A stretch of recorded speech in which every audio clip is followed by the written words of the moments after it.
Alright guys, so today I'm going to show you a really cool and simple card trick, and this is what it looks like. So over here we have the deck of cards, which can be completely shuffled by the spectator, just like this. You can see all the cards here. And what's going to happen is we need a selection, so the spectator can touch any card in the deck. Let's say they touch this one here. I'll turn my head, but please remember this card the best that you can. We're going to leave it here on the table for now, and we'll just kind of throw it somewhere here in the deck. Just make sure all the cards are getting randomized as we throw them on top. And if the spectator wants to further riffle shuffle the deck, by all means, they can go ahead, give it a quick little riffle shuffle just like this. Square up all the cards nice and neat. Okay, so now your card is completely lost in the deck.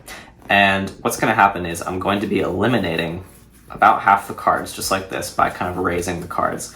And the goal is we're going to try to centralize the deck. We're going to try to get deeper and deeper into the middle of the deck, kind of peeling the layers, kind of like an onion.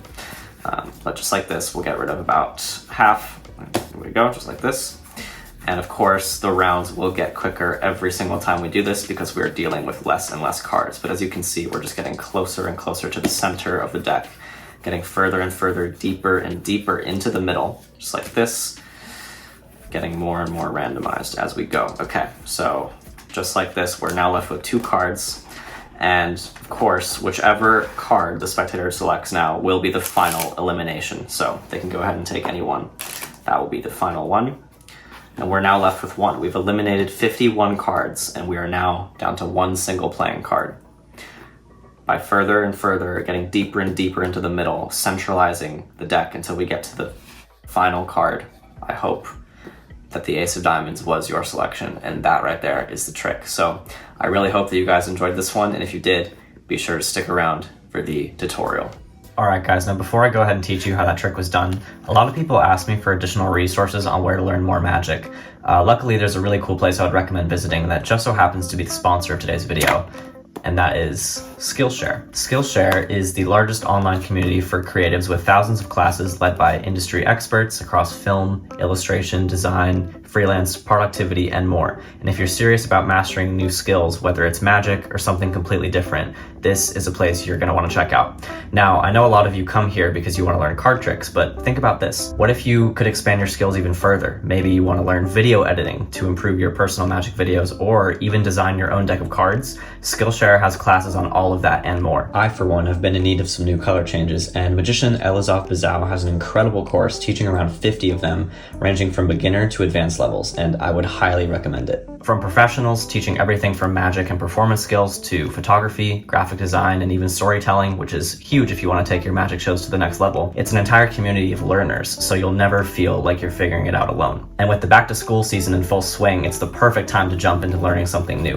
Whether you're a student heading back to class or just somebody looking to refresh your skills this fall, Skillshare offers the perfect opportunity to start a new routine, set some goals, and dive into your passions. Why not make learning magic or video editing your next semester project? So if you're ready to level up your magic, head over to Skillshare using my link in the description. The first 500 people to use it will get a free 1-month trial of Skillshare. So learn something new, and who knows, maybe your next big trick is just one class away.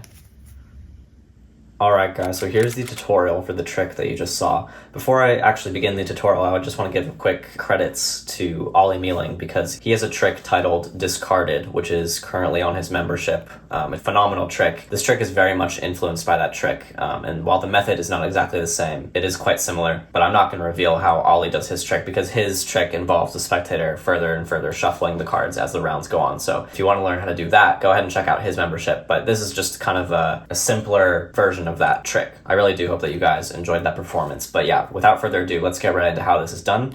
So this is a completely impromptu trick, which means the spectator can completely shuffle the order of the cards. There's no setup, there's no stack or anything you need to prepare beforehand. You can borrow a deck of cards for this, and all that's going to happen is the spectator will first select a card. And once the spectator has selected a card, you are just going to need to control this card back to the top of the deck any way that you know how to do. So I'll show you the way that I did in the performance. cards. Let's say the spectator chooses the ace of spades.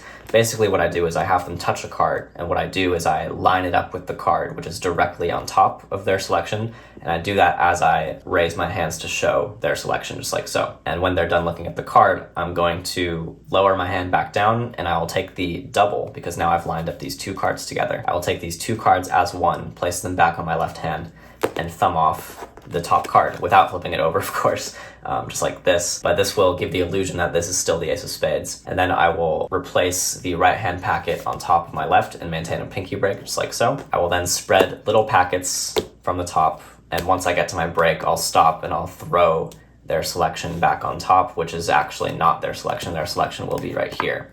And then I can either cut the cards and hold a pinky break and then continue doing the same thing again until I get to the break, or I can just kind of split my hands like this and then throw the left hand packet first and then the right hand packet second, and this will maintain the top card on the top of the deck. So there's a number of ways to control the selection to the top of the deck, but any way that you can, just make sure their card ends up on the top. And I did say in the performance that you can have the spectator shuffle the deck. This is my way of having the spectator shuffle the deck without really disturbing the order. What you do is you put the deck on the table and you split the deck in half for the spectator to riffle shuffle. And essentially all you do is you watch the top card of the deck.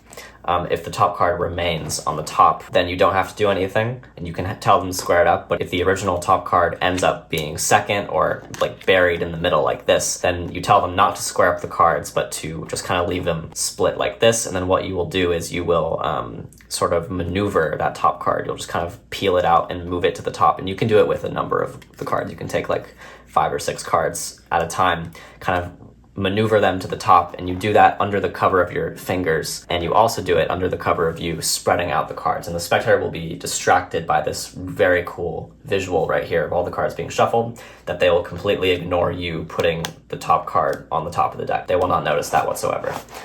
That is just my way of having the spectator shuffle the cards, but maintaining the card on top. Once you're in this position, the card's on top, and you will begin the elimination process. And you will notice that when you are in jogging and out jogging the cards, this is what this is referring to. In jogging is lowering and out jogging is raising.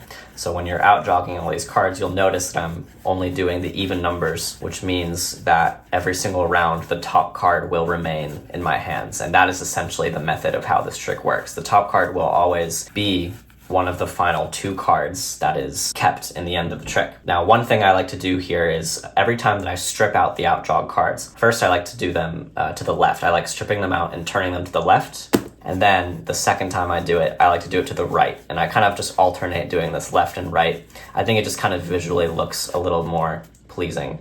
So the second time I strip them out to the right, and I'll set those down. And a very important tip that I will give is as you're doing this process, you do want to be talking, and you're going to be saying some very key words to the spectator. And these key words, I would recommend using words that describe the center or the middle of the deck. So what I say is we're going to further and further centralize the deck. We're going to get closer and closer to the middle. And these words, as you're saying this, it's allowing the spectator to sort of forget about the top and the bottom of the deck. And it's allowing their attention to be focused on the center of the deck. It's sort of verbal misdirection almost, because you are making the spectator believe that you are getting to the center of the deck, which in a way you are, but the spectator is not going to remember that the top card is being kept the entire time. It's not going to be on their mind. If you keep saying the words centralize, center, middle of the deck, you're going to get closer and closer to the center. But essentially, at the end of this trick, you're going to be left with 2 cards, and these 2 cards are going to be the selection on top and a random card. What I like to do is I just like to kind of switch them, so I leave with the top card on the left.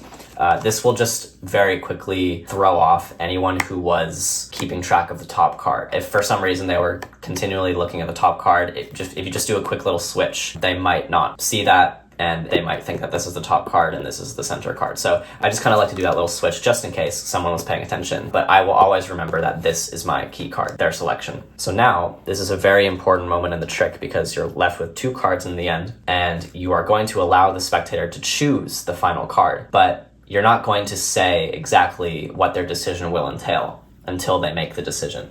So this is kind of a way of doing Magician's Choice, because if they do pick up this card, this will be their selection, and you're going to tell them to keep it. But if they do pick up the other card, then you're going to tell them to eliminate it. But it's going to feel very fluid and very natural, and it's not going to feel like you're waiting for them to decide, because you're going to basically pick up the deck, square it up, and you're going to say, so we have 2 cards left, and whichever one that you pick up will be, and you're basically going to be pointing to the cards as you say the words pick up. And this will allow the spectator to pick up either of them. It doesn't matter which one they pick up, but whichever one they pick up, you're going to basically alter your language. So you tell them, and whichever one you pick up, if they pick this up, then you tell them, will be the final choice. Very important, you're going to be dribbling the cards. For no matter what happens, you're going to be dribbling the cards.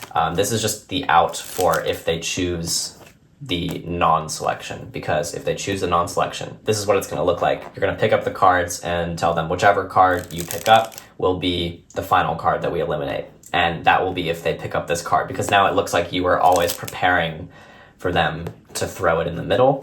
So that will look supernatural. But if they don't end up choosing this, if they do end up picking this, then it's still fine, because you were dribbling the cards and say, whichever card you pick up will be the final decision and we'll eliminate the other one.